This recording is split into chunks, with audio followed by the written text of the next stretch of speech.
The CBS Radio Mystery Theater presents...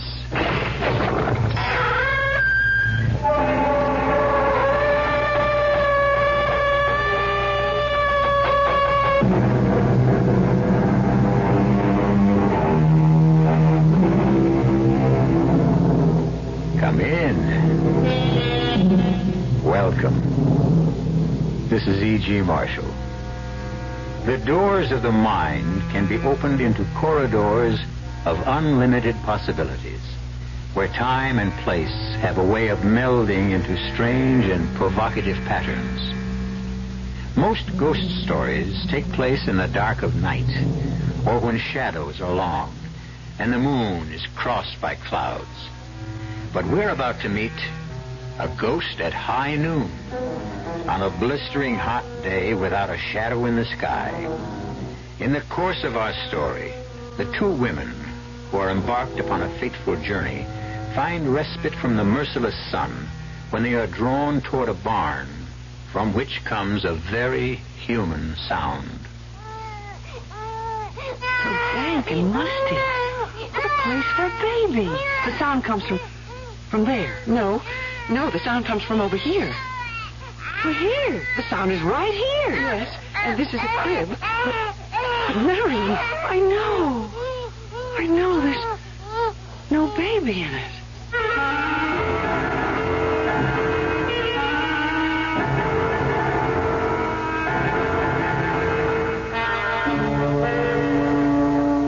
Our mystery drama, Ghost at High Noon, was written especially for the Mystery Theater by Elizabeth Pennell and stars Celeste Holm. It is sponsored in part by View Sugar-Free Diet 7-Up and Contact, the 12-hour allergy capsule. I'll be back shortly with Act 1.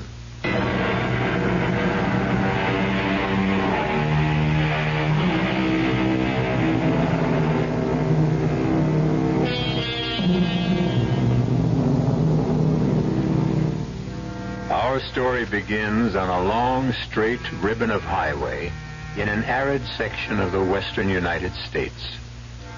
Marion Jeffries and Janet Marston are longtime friends who are returning home after having driven Marion's son to a summer camp.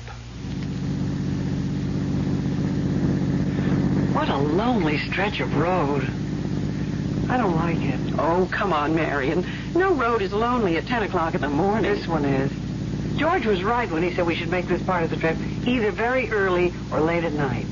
Well, neither of us ever gets up at dawn. And I don't think two women should travel the highways after dark. Oh, I don't mind driving at night. Well, then why didn't you say so yesterday? That motel we stayed in was certainly no prize. Oh, not so bad. Anything to get away from home for a few days. Not from my point of view. Well, you can travel anywhere you want to at any time. Sometimes I do it only to keep from being bored. Nonsense. You don't know what being bored is like. I wanted to make this trip last longer. Really, Janet, it's an adventure for me. Well, I've enjoyed it, too. It's given us a chance to catch up. But I must say, this stretch of highway is deadly dull. Well, I wouldn't mind if it weren't so beastly hot. There's not a car in sight. Marion, I have an uncomfortable feeling that there are things ahead of us on the road. Oh, I'm glad you're not driving. But don't you see those wavy lines? Shapes rising up, coming closer, and then fading away? Sure, heat haze. And over there, look. Nothing but bare, dry land and sagebrush. I swear I see buffalo and Indians. This terrible August heat has gone to your head. But I admit I'll be glad when we get to the next... Uh-oh. What's the matter? We're losing speed. The accelerator isn't working. Oh, please, let's not have a breakdown way out here. Motor's dead. But we're miles and miles from anywhere. I know. Well, let's do something. We can't just sit here.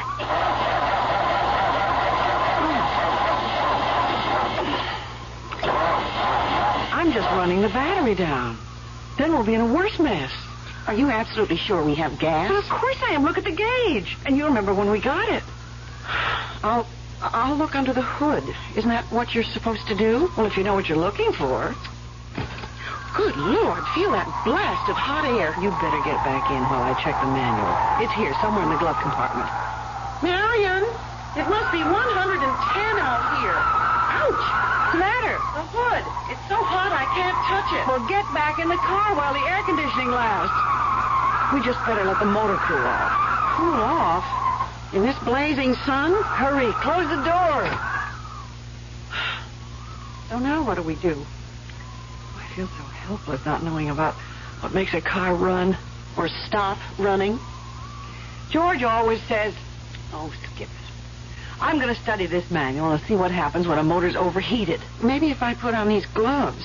Gloves in this weather? Well, then I could open the hood and look for a loose wire or You something. stay here. We'll think of something. I'm thinking very hard. No barn, no tree. Marion, what if we really are... Take it easy, Janet. I said this trip was an adventure, so let's make the most of it. Then I suggest that we get out and start walking. Absolutely not. The best thing we can do is sit quietly here in the car. That's not my idea of an adventure. Someone's bound to come along. Janet? What? Look over there. Is your window closed tight? Make sure. It's a dust storm heading straight for us. That's not a storm. It's someone coming. But there's no road out there. Nevertheless, someone is coming. Well, they must be choking with dust. It's almost too thick to see us. We'll flag them. We'll flag them down. I'll get out and wave this scarf. Only, well, fantastic. It's horses. Janet, this is unbelievable. Look at what they're pulling. It's a mirage. It must be a mirage. No, they're real. Marion, you said I was suffering from heat Not wave. this time. You do see what I see, don't you? A covered wagon. And a man who looks at least 150 years old.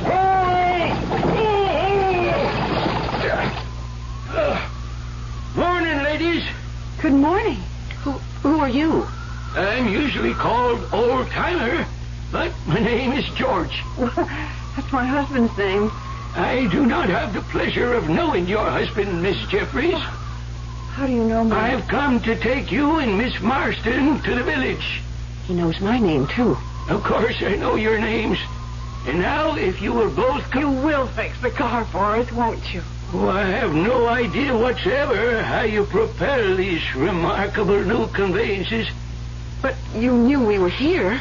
You must have come to help us. Oh, yes, I'm here to be of service. Come along, ladies. Mirado is expecting you. Mirado? Mirado is the town beyond the hill. What hill? Over that way. Well, it's perfectly flat. You'll see the hill when we get to it. But a hill can't... Please, ladies, step into my wagon. But we don't want to step into your wagon. We would like to be on our way. This is your way. I don't think you understand. We're going in this direction, straight ahead, unless there's somewhere we can wait until help arrives. I have to get home. I mean, my husband's expecting me. Mr. Jeffries does not know what day this is. Well, we know what day it is, and both of us have to get back. We live quite a ways from here, but perhaps if I could call my husband... Oh, he would never hear you if you called from here, Miss Jeffries. Marion, I think this man is not quite right in the head. We don't want to bother you, Mr. Oldtimer. What we really want is just to be on our way in my automobile. Ladies, your automobile will never take you to where we're going. But we're not going anywhere with you. Mr. Oldtimer, I think it would be best if you'd be good enough to go back to your town and ask a mechanic. Mechanic? You know, a garage man. Someone who can fix an automobile. Why, no one in Mirado knows anything about automobiles. Marion, what are we going to do? I don't know. But if there is a town, as he says, I can't believe My it. They orders are don't... to take you to Mirado. What do you mean, your orders? Why, you have come to help us just as I'm here to help you. Well, then help us, will you, please? Aye, that's better. Come along. You cannot sit here in the sun. Well, he's right, Marion. And I'm getting terribly thirsty. At least we could get some water and find a telephone. A telephone? Don't tell me your town is that primitive. I've never been privileged to see a telephone. But you will send someone for help. I will take you to Mirador. That is all I can do.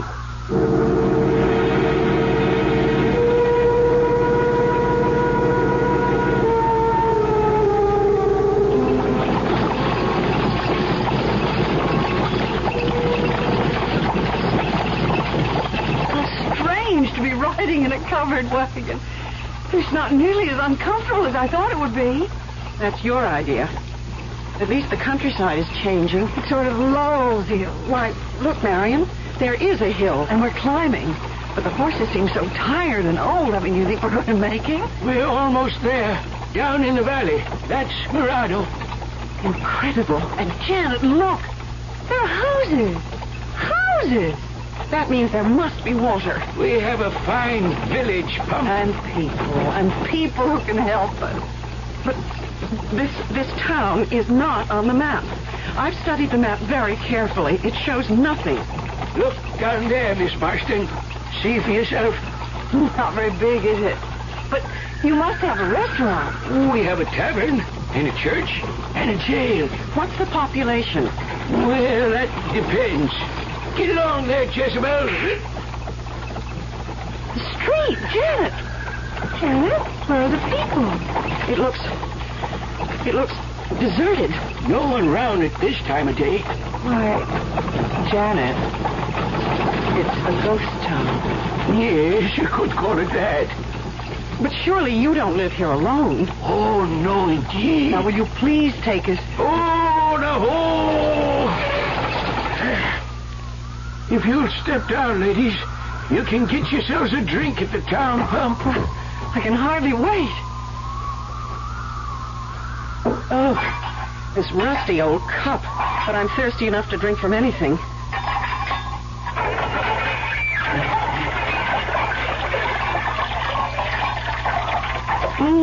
I'd like to put my head under it. Feels wonderful on hands and arms. But it tastes so brackish. Hasn't been used in a long time. Now, where can we go for help? I will show you the points of interest. No sightseeing right now, please. But thank you. Do you have a telegraph office? Oh, no, indeed, Miss Jeffries. Scouts used to take our messages, although there is now no reason to send a message. No reason? Tell us right now how to find someone who will go to the next town. Ladies, you are going to stay in Mirador. Well, I suppose we're going to have to for an hour or two. You have come home, Miss Jeffries. Oh, stop making jokes, Mr. Oldtimer. Mirador's a place where people stay forever. Stay? In this deserted place? We'll soon see about that. Let's go to the mayor or to the police chief or someone, anyone in charge. You won't find them now. Not a soul till the stroke of noon. Why not? Someone must live in these houses. Where are the people? Asleep, Miss Marston. They're sound asleep. That store over there. Surely inside we'll find someone who... No one there yet, Miss Jeffries. Well, I'm going to look anyway. Will you come with me, Marion? Yes, but it's all so quiet and eerie. Not a sound. Oh, you'll hear sound, all right. In the barn, cross road, out in that field. What sort of sound? Find out for yourself. You're not being very helpful. I don't like this place. Mr. Oldtimer, you have some explaining to do. You said we were expected. You are, dear ladies, you are. Who are you? How did you know our names? It was destined that you were the ones to be chosen this time. What are you talking about, please, Mr. Oldtimer? Chosen for what? On the hottest day of the year, when the heat haze spreads across the desert, Mirador comes back to life and claims two people from the modern world.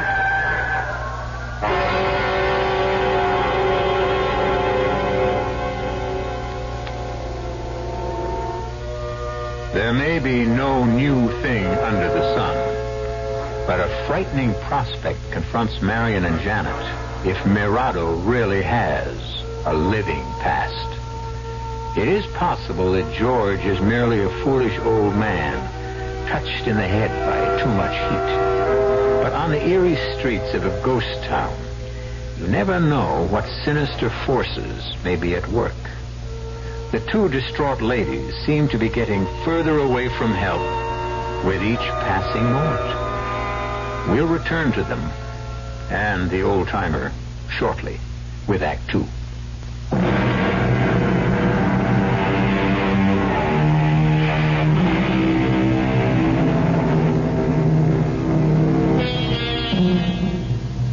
Stranded on a lonely stretch of road when their car broke down, Marion Jeffries and Janet Marston have been taken to the strange ghost town of Mirador. In vain, they have tried to persuade their ancient escort to help them get back to civilization. But he has an unsettling way of insisting that they have come home to Mirador, and that here they will stay.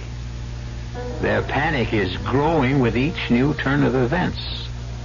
Aside from the old man, there is no sign of life on the narrow streets. And so you see, dear ladies, we are happy to welcome you. We? You keep saying we. Where are the others? Later, Miss Marston. You'll meet them later. We really can't stay very long. Miss Jeffries, I'll show you to your quarters. My quarters? Truly, we are not planning to be here long. Come with me, both of you. We need you, Miss Jeffries, in the tavern here. Come, we'll go inside. Oh, I don't want to go in there.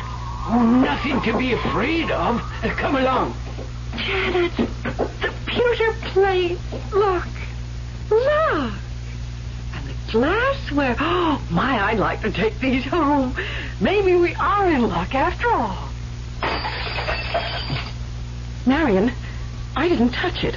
Honestly, I didn't. I just put my hand toward that goblet, and it shattered. Follow me, ladies. The kitchen here is equipped in the best possible way. Why, it's covered with dust. That wood stove hasn't been touched for years. I think you will find that it will soon be ready for use. But who's going to use it? It's not for you, Miss Marston. We have other plans. But we understand that Miss Jeffries is a very good cook. What are you talking about? This stove is for you, Miss Jeffries. Marion, your reputation has really gotten around. Me? Cook on that? Oh, I believe you'll get used to it. Well, who, pray tell, is there to cook for? You'll meet them all at high noon. Marion, we have to get out of here. Oh, yes, Miss Marston. I'll show you to the place we have for you. For me? I'm leaving. We're both leaving. We have real need of a school teacher. And what makes you think that I know anything about teaching school? We know a great many things about both of you. But I haven't taught school We know that you like teaching school. And this is a fine opportunity. Stop it! I won't listen to any more. You said... Janet, I hear something. A voice from the barn. A voice? Oh, please make it a human voice. I'll be back at high noon, ladies. The bell on the church steeple will strike the hour. And then, at 1 o'clock, it will all be over. Janet, I'm terrified. He's a madman. Listen. Oh, I hear it. Hurry. There's someone in that barn. It's a welcome sound with a crying baby. There must be a woman nearby. Help me. Help me to open the door. Stop. Well, we've got to open it. I think it's starting to... This door hasn't been opened in years. How could it... Pull harder.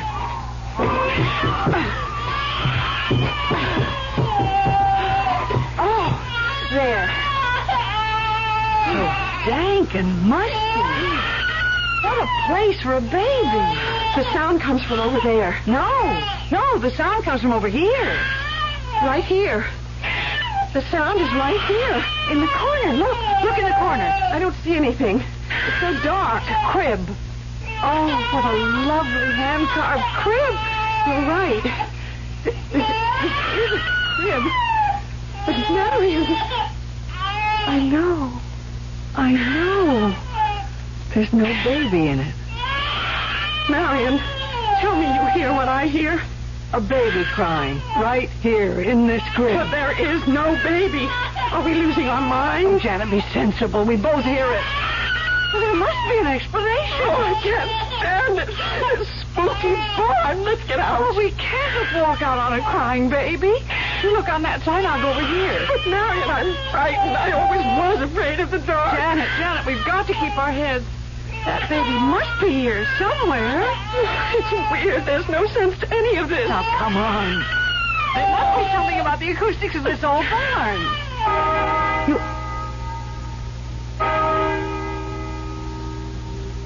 The crying has stopped. Oh, Marion, I'm scared to death. Listen to that bell. 6, 7, 8. The old man kept talking about something happening at 12 o'clock. Let's get back to town. I tell you, I'm afraid. Well, you're the one who doesn't like the dark. We can't stay in here. But the baby that was crying. But there's no crying now. There must be a reason.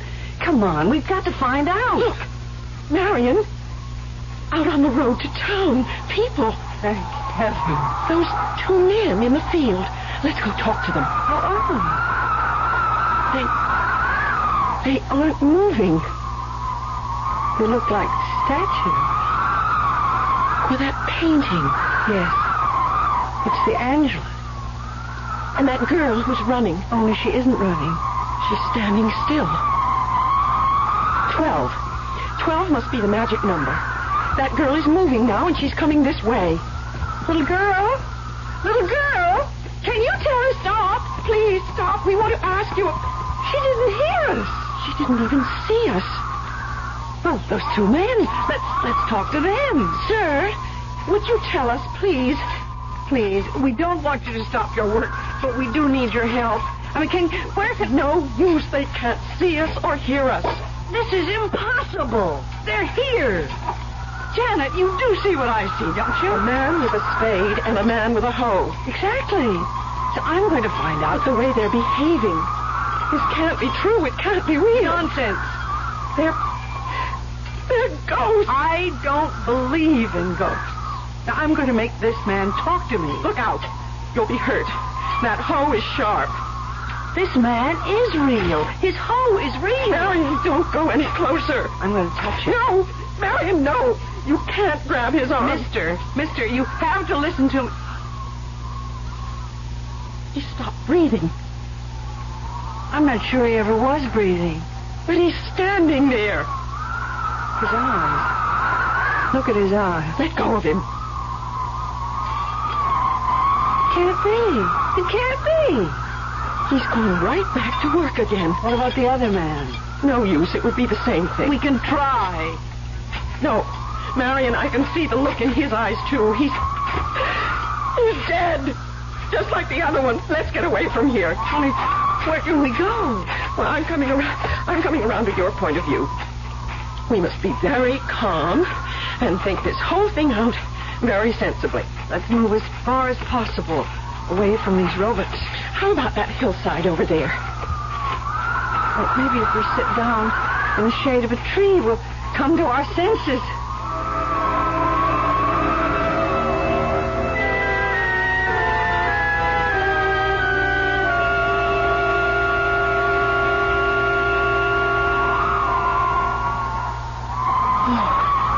It's peaceful here. But, Janet, we can't stay here. I'm getting hungry. Maybe that old man was right. What do you mean? Perhaps you do belong in the kitchen. A terrible thing to say. Oh, I'm only kidding, Marion. But you were the one who wanted adventure. Enough is enough. Today will last me a lifetime.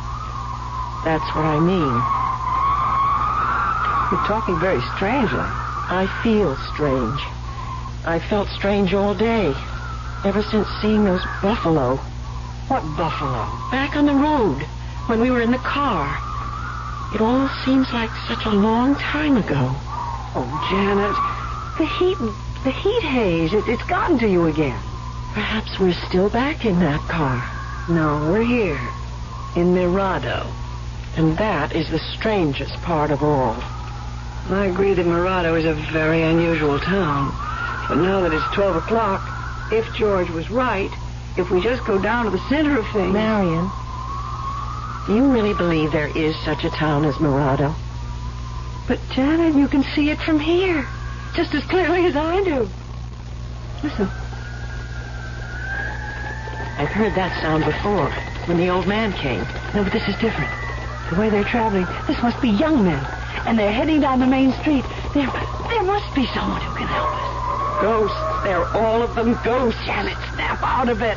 Come on. Where are we going? Back into town. I don't think I can stand any more of these ghostly people. But the horses, Janet. Maybe we can get some horses and ride away from this frightening place. I haven't been on a horse in 1,000 years. Neither have I, but we can try. Oh, Janet, we can try.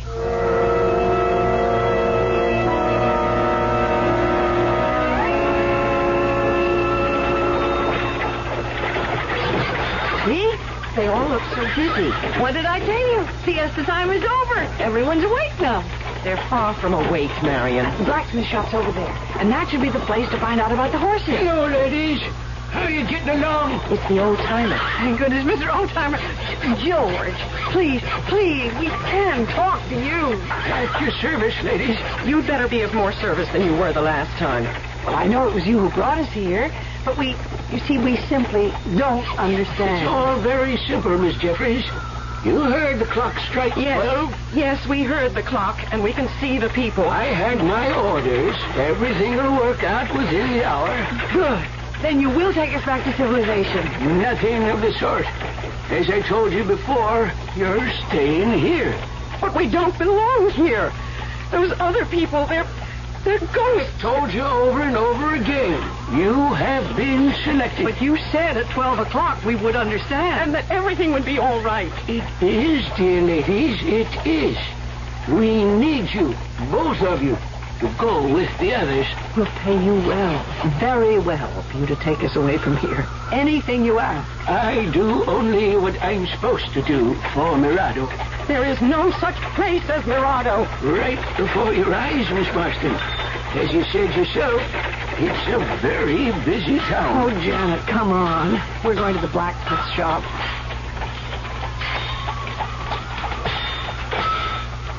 I wouldn't dare touch one of those horses. Oh, they look gentle enough to me. That gray one's racing. I mean, are they real? Of course they're real. And that white-haired blacksmith, he's not like those other men. Look at those rosy cheeks. Most likely from all that heat. I must say the fire looks real enough. Excuse me. Please stop for a moment. It's important.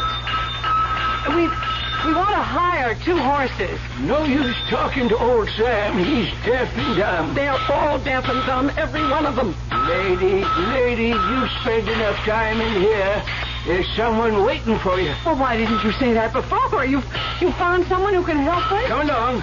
We're going back to the tavern. Why, that sign in front of the tavern is new. It wasn't there before. People have been working. Right this way, ladies. Through the swinging door. And the door. It isn't rusty anymore. Someone's oiled the hinges. The place is crowded. Joe! Welcome back, old-timer. Glad to see you. Did you bring her? Janet, he can talk. We found someone who can talk.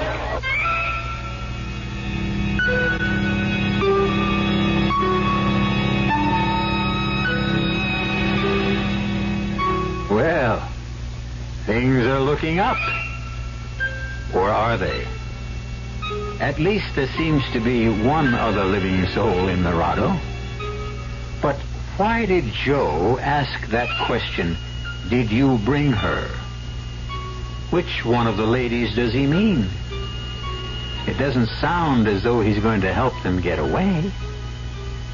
Marion and Janet may be in yet deeper trouble. And the mystery of this ghost town is far from solved. I'll be back shortly with Act 3.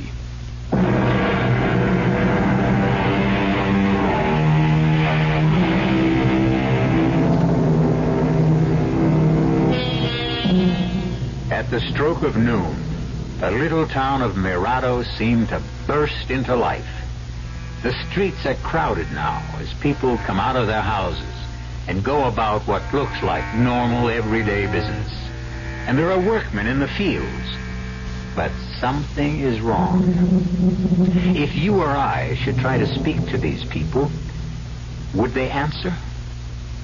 Our two frightened travelers had no one to turn to except the old-timer. But at last they have heard the sound of another human voice. A man named Joe. I asked you, old-timer, did you bring her? I certainly did.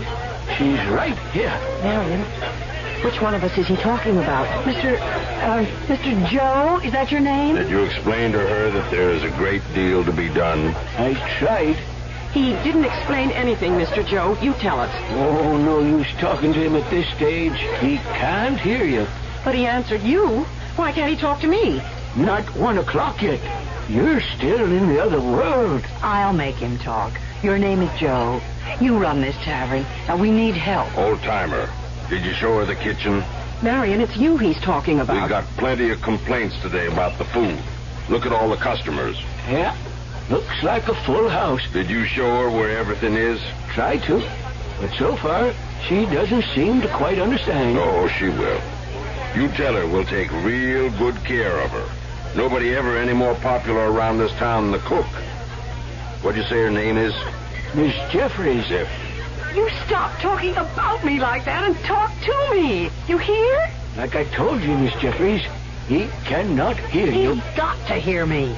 Now, please, Mr. Joe. You look like a sensible man. You can tell us what this is all about, please. Well, George, got to be going. Trouble in the kitchen. See here. He can't see you either, Miss Jeffries. Not yet. You tell that new cook she's very welcome. You're going to like working for Joe. He's a fine gentleman. Stop it. I can't stand it anymore.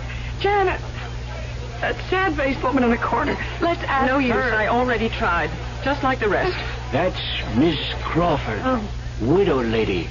You'll find her a very good friend when you get to know her. I want to know her right now, right this minute. You must be patient, dear lady. Not now. We're on our way to the schoolhouse.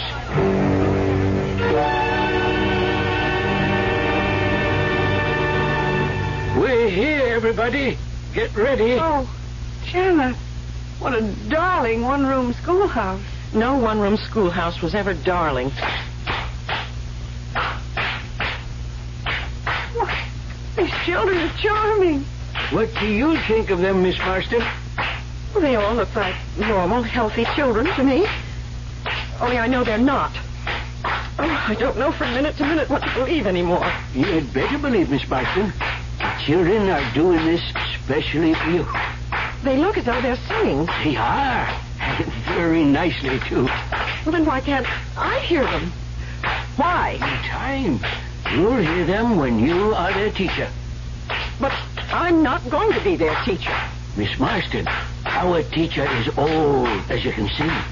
All the children have learned songs and games. I didn't think anyone still used those little bells. What are they going to do now? I think it's time for arithmetic. Oh, what a bright-looking little girl. The one going up to the blackboard. There. You see? 7 times 9. 7 times 9 does not equal 56. That's just what I mean, Miss Marston. But that teacher is nodding her head. This is outrageous. Just as I told you. We need someone like you around here. Why, I'm going up to that blackboard and put her straight. Oh, no, Miss Marston. You can't do that yet. But I'm going to. Don't do it, Miss Marston. Children, this number on the blackboard is wrong. Here's the way it goes. Oh, dear, this chalk, the chalk won't write on the blackboard. Don't worry, Miss Marston. Here, young lady, you take the chalk and I'll show you the right answer. They've gone back to that game. Here, now I want to show you something. It's no use, Miss Marston. None of them can see you. Well, then why did you bring me here? So you'd know what to do later on. You keep saying that. We've been looking for someone like you for a long time, Miss Marston.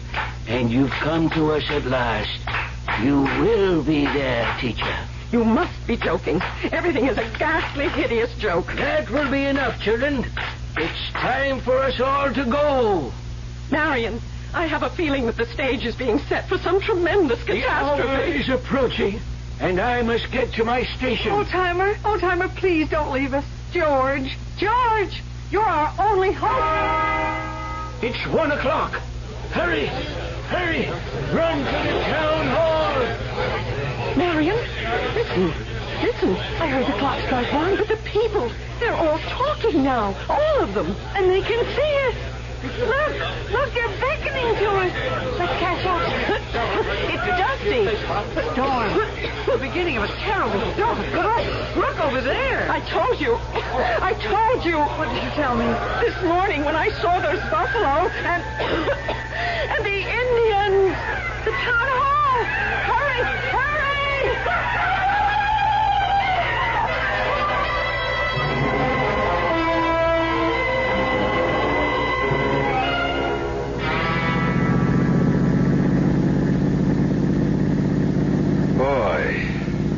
This sure is a stinking piece of road. Come on. It's my favorite stretch of highway. Glad it's not my Pete. Well, if you had the right car, you could do 200 miles an hour along here. Yeah, well, watch it, bud. A cop's supposed to set an example. Bet I can do 150. Shall we try? No, thanks. You never make it in this thing. And we're supposed to be saving gas, remember? This road's only fun when you drive as fast as you can. Especially on a day like today. You know, Sweeney, sometimes I just feel sorry for the poor slobs we haul in for speeding on stretches like this. Yeah, right along here's the best place to get them. You actually come out here on purpose just to give them speeding tickets? Sometimes, when I have nothing better to do. Hey, slow down, will you? Why? There's something up there on the road. Heat haze. No. Come on now, Sweeney, slow down, will you? Hey, I think you're right. It's a stalled car, that's for sure. Yeah, rotten place to run out of gas. California plates. Nobody in it. Maybe they're sleeping. Well, we'll soon find out. This is supposed to be your day off. But I'm still on duty, so here goes. No, I'm coming too. Feel that heat. Nobody in the car, Sweeney. Oh, they'd be crazy if they were. I got the license number. If it's unlocked, there should be a registration. Find anything? Yep. Belongs to a Mr. George Jeffries, Vallejo Street, San Francisco. You want me to get that down? Okay. But where's Mr. Jeffries? Wait a minute. Ladies' gloves in here. And a scarf. Guess he wasn't traveling alone. It looks like women's luggage on the back seat, too. Say, you don't suppose it was some dame who got stuck way out here all by herself, do you? No, it's my hunch that there were at least 2 people in this car. But whoever they are, they took the ignition key. Air conditioning. That wouldn't work if the motor conked out. Yeah. Well, which way do you think they'd go? Wouldn't be stupid enough to walk on such a hot day. We got a ride. Well, we didn't pass anybody coming this way. They must have gone straight ahead. Yeah. Could have been some time ago. Well, what do you think? Should we push the car off the road? Car's in plain sight. No traffic. And Midway's only about 10 miles. We'll find a better. Maybe I should stay here. Oh, you're off. Well, I mean, just in case, you Look, know. Sorry we don't have the patrol car. If we did, I checked with headquarters. I'll make my report, and if there's any trouble, you can come back with me. We'll bring the tow truck. Okay. I got it all down. Sedan, color blue. Yeah. Come on. Get in, and let's go. There's something in this book I want to check. What are you carrying that thing around with you for? Oh, what a rookie. Well, I haven't worked this territory as long as you have. Maybe they'll assign me to a car out here. Oh, just ask me anything. I just want to make sure that there isn't some other town or farm or someplace where those people could have gone. Oh, nothing but desert for miles in every direction. Well, let's just see. There's Baker, Razor. Hey, Sweeney, listen to this, will you? Listen to what? Ever hear of a town called Mirador? It's not around here. Well, it's a ghost town, or at least it was. Old trading post. Maybe 100 years ago. No, longer than that. Well, then who cares about it today? I do. You know, you're really something. Well, just a minute. Can I read it to you? Read it. Since I got nothing better to do, go on, read it. It says here that in August of 1846, a band of bloodthirsty Indians swooped into the little town of Mirador and killed all but one of its inhabitants. All but one? The lone survivor was a baby boy who was found asleep in a crib in a barn. There is a legend that once a year, the residents of Mirador come back to haunt the place. Now, what do you think of that? I think it's poppycock, made up for the tourist trade.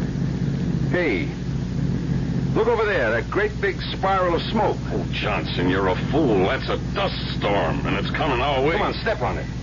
If anyone else drove as fast as I'm about to, even you would arrest him for speeding.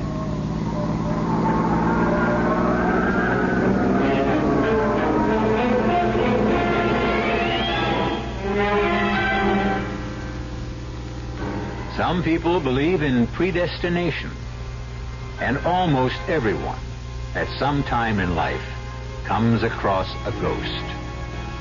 Our traveling ladies may have met with an unfortunate accident, or perhaps they really were sojourners in time who found a better, or at least a different place to fit into the scheme of things. The ghosts of times past are all around us, and legends persist. The present is made up of the past, and a clock of one century tells time in another. I'll be back shortly.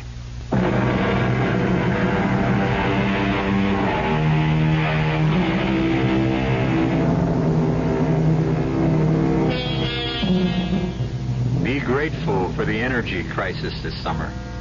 It may keep you from driving along a deserted highway. Check your automobile and drive with care.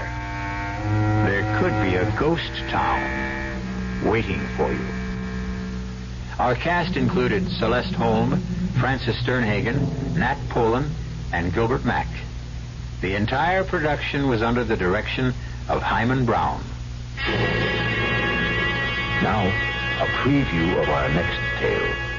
I've got some clues. I have those tire marks. They made a mold 5 years ago. And I've got this little button made of bone. It was clutched in Grover's hand.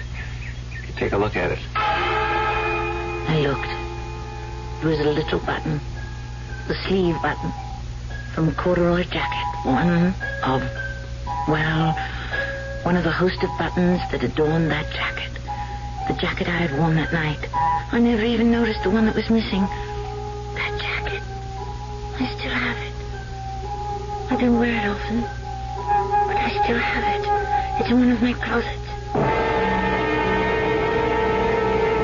What you're saying is that if you can find the jacket it came from, you've got your killer. That's right. I've got it. Radio Mystery Theater was sponsored in part by Buick Motor Division and Anheuser-Busch Incorporated, Brewers of Budweiser. This is E.G. Marshall inviting you to return to our Mystery Theater for for another adventure in the macabre. Until next time, pleasant dreams.